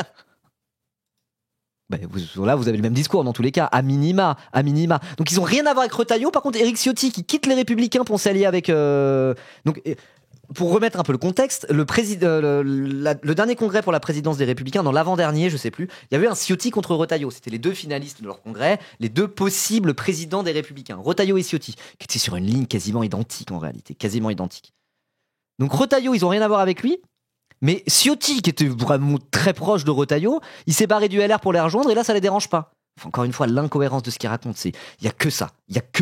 Tu m'époses toutes les 5 secondes, t'as un contre-argument, c'est une dinguerie quand même. Faire aussi alliance avec des amis d'Édouard Philippe, ceux qui ont planté les comptes de l'État, qui ont ouvert les frontières aux 4 vents, qui sont complètement soumis à l'Union européenne. C'est ça. Éric Ciotti, c'était pas le cas. Il a pas planté les comptes de l'État, il a pas gouverné avec les Républicains, il a pas été ministre ou quoi, genre. Éric Ciotti, ça va du coup. La vérité, c'est que si Bruno Retailleau, il quitte LR pour rejoindre le Rassemblement National, ils vont l'accueillir à bras ouverts. Arrêtez de nous prendre pour des jambons, quoi. En fait, si vous voulez, moi je veux pas gagner pour gagner. On veut gagner pour appliquer un programme. C'est un extrait de Charles Louis, je suis chaud. Mais si vous n'avez pas la majorité, Jean-Philippe Tanguy, vous dites au LR, on vous tend la main. Vous pourriez travailler avec les LR. Il y aura un programme et les Français décideront de quelle force doit avoir ce programme. Mais moi, me présenter à des élections avec nos amis et ensuite faire un programme différent parce qu'on a fait des magouilles, des accords d'appareil, je laisse ça à d'autres, ça m'intéresse pas. Moi, je veux pas être dans un ministère avec une voiture avec chauffeur, j'en ai rien à cirer. Ce que je veux, c'est appliquer un populisme de bas étage. Regardez, le problème, c'est les voitures avec chauffeur, c'est pour ça qu'il n'y a plus d'argent en France. Non, le problème, c'est les milliardaires et les multinationales. Ça, il le dira jamais, quoi. Le populisme de bas étage, le niveau de l'argument, quoi. Et après, il s'adresse à son électorat, hein, j'ai envie de dire, mais c'est un peu chaud quand même, hein. C'est vraiment nul à chier. Programme cohérent qui permettent à mon pays de se redresser. Et vous avez réajusté votre programme justement pour les législatives au moment de l'alliance avec Éric Ciotti, pour que ça soit plus pro-business et des MEDEF compatibles. Donc c'est en mode genre, nous on sera pas élus sur un programme qu'on n'appliquera pas. Du coup on change notre programme au moment de l'élection pour être sûr de pas vous mentir. Ok. Et ça me fait beaucoup souffrir depuis 20 ans de le voir dans cet état. Et malheureusement, c'est pas avec Monsieur Lecornu que ça va s'arranger. Merci beaucoup Jean-Philippe Tanguy d'avoir répondu aux questions de France Info. Et merci à vous. Vous avez manqué le début, YouTube est fait pour ça. Et oui, YouTube est fait pour ça. YouTube est aussi fait pour les VOD, la chaîne Ribot dans la sauce VOD. Vous êtes peut-être en train de regarder ce replay en ce moment même sur la chaîne Ribot dans la sauce VOD. Auquel cas, n'hésitez pas à vous abonner, ça m'aide beaucoup. Un petit like, un petit commentaire. Tu connais. À la prochaine.